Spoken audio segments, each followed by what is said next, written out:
बिस्मिल्लाहिर्रहमानिर्रहीम। मैं हूं एम अब्दुल्ला भट्टी।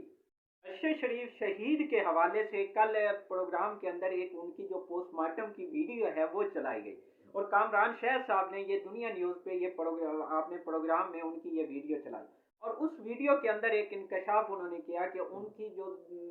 कत्ल है वो उनको ना सिर्फ गोली से उनको कत्ल किया गया, उसमें वो गोली से कबल भी उनके ऊपर तशद्दुद किया गया जो कि तकरीबन 2 से 3 घंटे। और उसके साथ जो ज़्यादा जुल्म और अजियतनाक चीज़ थी वो ये थी कि उनके ऊपर फिजिकली पहले टॉर्चर किया गया, उनको पहले मारा पीटा गया, जिसके दौरान उनके जो नौखन हैं तकरीबन 4 से 5 उंगलियों के दाएं जानिब की वो उनके वो नाखन निकाले हुए हैं और उसके साथ उनकी जो उंगलियां हैं वो टूटी हुई थी तकरीबन 4 से 5। और उसके साथ वो जो कलाई है उसके ऊपर भी जख्म, और वो कलाई को अगर आप गौर से देखो तो यूं लगता है जैसे कोई कील या इस टाइप की चीज उसके अंदर ठोंकी गई हो। और इसके साथ जो उनके सर पे फिर करीब से गोली मारी गई और इसके साथ ये भी इंकशाफ हुआ कि उनको 2 गोलियां नहीं लगी, तीसरी गोली भी उनके सीने में लगी हुई है और वो गोली वाजे तौर पे नजर आ जाती है। अब यहाँ पे एक सवाल उठता है, वो सवाल ये उठता है कि जो कीनिया की पुलिस ने जो एक उनकी इब्तदाई तौर पे तस्वीर जारी की थी, क्योंकि एक बात याद रखें कि जो नाहक कत्ल होता है वो अपना कहीं ना कहीं निशानात, अपना खून, अपना जो निशानात हैं वो छोड़ जाता है।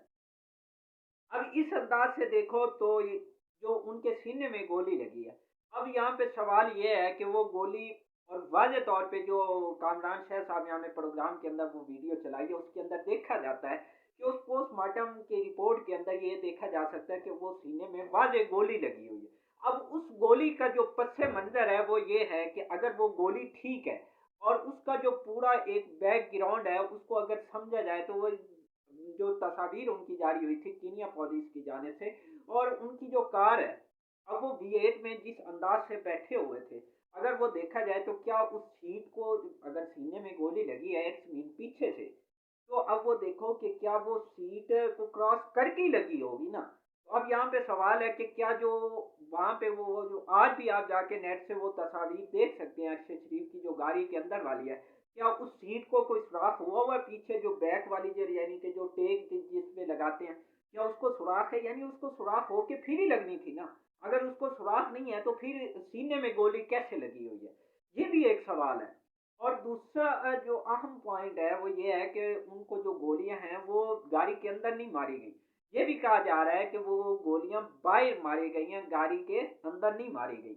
अब यहाँ पे जो सवाल है वो ये है कि इस पूरे सिनेरियो के अंदर कीनियन पुलिस ने झूठ बोला, दूसरा जो उनकी कीनिया के अंदर पोस्टमार्टम रिपोर्ट हुई वो भी एक किस्म की फिर झूठी हो जाती है, और तीसरा जो यहाँ पे एक और जो पॉइंट है कि उनका जो आइडेंटिटी का इशू था, एक शनाख्त का इशू था, मुश्तबा इशू था,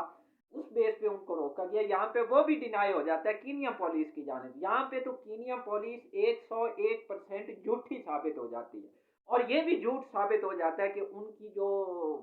कत्ल है वो एक मिस यानी कि कंसेप्ट की बेस पे हुआ है, उनको वो प्रॉपर टारगेट किलिंग की सूरत में निशाना बनाया गया। और यहाँ एक और जो पॉइंट है, उस दिन शूटिंग रेंज के ऊपर 10 अमेरिकन इंस्ट्रक्टर भी मौजूद थे, और इस हवाले से मैंने पिछली वीडियो में भी कहा था कि इसका कहीं ना कहीं लिंक जमाल खशोगी वाले केस से भी लगता है, अरशद शरीफ शहीद का। इसमें हो सकता है कि हमारी एजेंसी को बुरा भला उनको एक डिरेल करने के लिए, उनको दुनिया में मुतनाज़ा बनाने के लिए ये किसी की साजिश हो, तीसरा फर्द भी तो इसके अंदर मुलविस हो सकता है ना,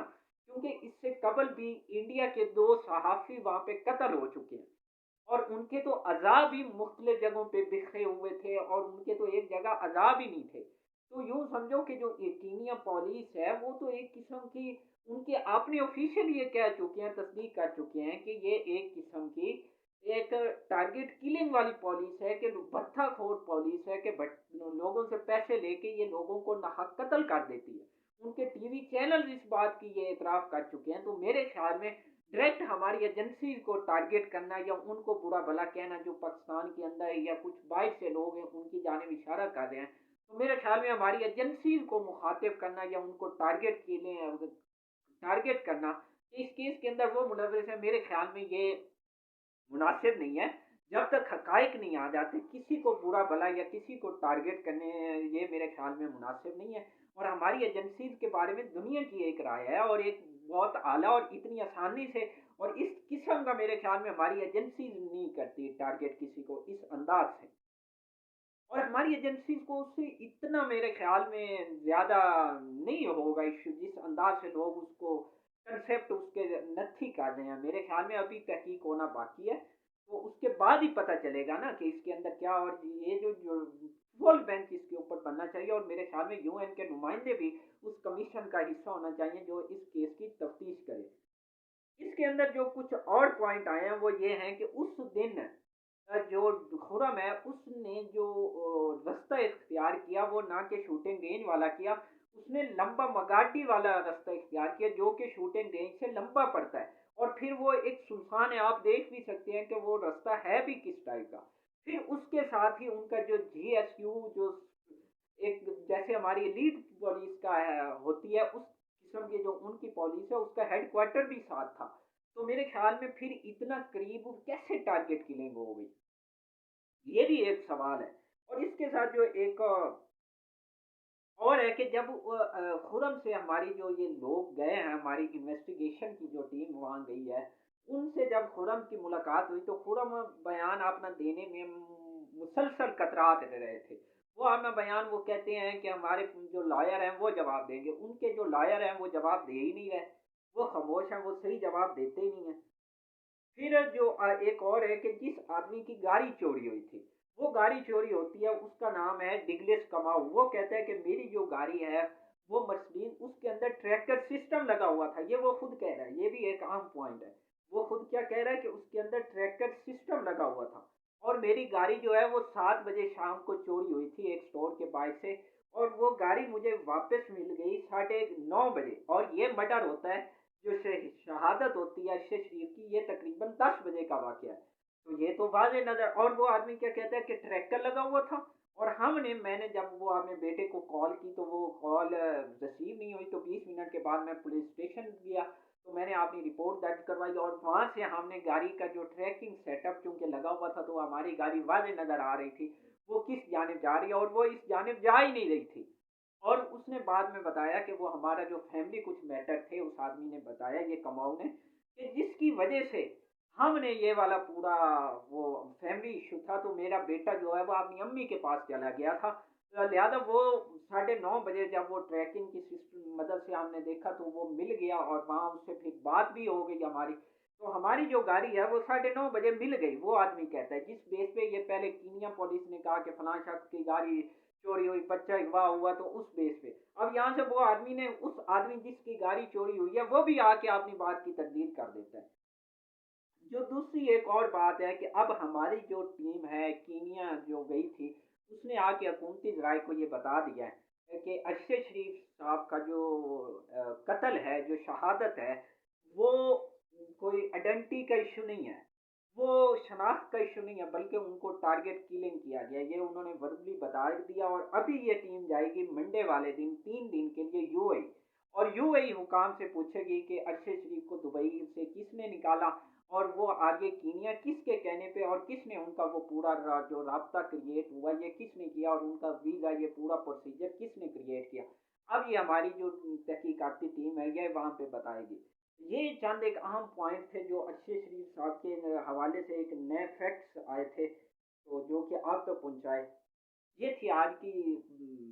अहम पॉइंट्स तो एट दी एंड बहरहाल सवाल ये है कि मेरे ख्याल में जो उनकी तस्वीर चलाई गई मेरे ख्याल में सोशल मीडिया पे उसको मजीद नहीं चलाना चाहिए क्योंकि उनकी फैमिली हर्ट हुई है और वो ये कहा जा रहा है कि उनके बच्चे रात से सदमे में हैं जहरी बच्चे आजकल सोशल मीडिया का दौर है तो हर आदमी के हाथ में मोबाइल है और ये खबर फिर उस वक्त जब रात को ये प्रोग्राम हुआ तो ट्विटर पे और इधर उधर ये सोशल मीडिया पे टॉप ट्रेंड चल गया और सोशल मीडिया पे धड़ाधड़ शेयर होने लगी तो बच्चों ने कहीं देख ली तो वो सदमे में है कल से और उसकी मिसेज ये भी कह रही है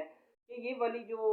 वीडियो है ये एक एंकर के पास कैसे पहुंची वो ये कह रही है कि जब उसका पोस्टमार्टम हुआ जवीदिया सदीक साहब ये कह रही हैं कि उस दिन तो मेरे पास मोबाइल था मुझे अलाउ ही नहीं था मोबाइल अंदर ले जाना तो ये कैसे कामरान शहर साहब के पास पहुंची और फिर उनकी वालदा का रात को चूँकि सो गई थी, शुक्र है उनको मालूम नहीं। और इसके साथ ये भी कहा जा रहा है कि उनकी वालदा को अभी तक पोस्टमार्टम रिपोर्ट ही नहीं मिली और इस हवाले से उसने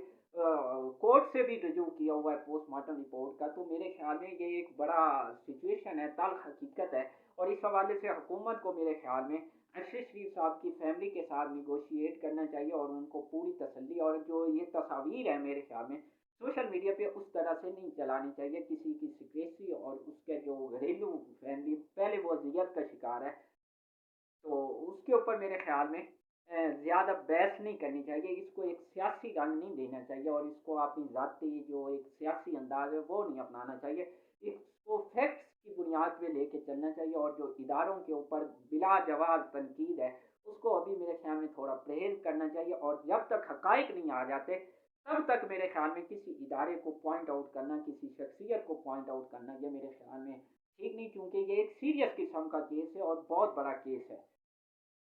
लेकिन यहाँ एक अफ़सोस की बात ये है कि हुकूमत को मेरे ख़्याल में चाहिए था,